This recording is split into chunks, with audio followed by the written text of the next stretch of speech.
Hello, in this video I want to show you how to change system language on Lenovo Legion Go. And to do this, first thing is to make sure that we have internet connection. And I have mine connection right here, it's connected to the Wi-Fi. Next thing is to click on the start and open the settings. Go for time and language and region.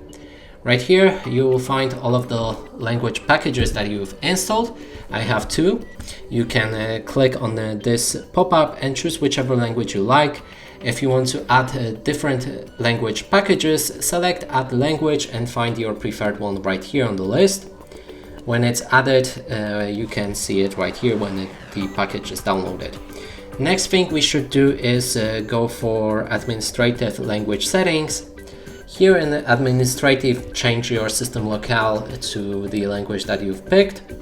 And also in the formats, I would make sure that it matches Windows display like it was visible right there in the top left corner of the screen.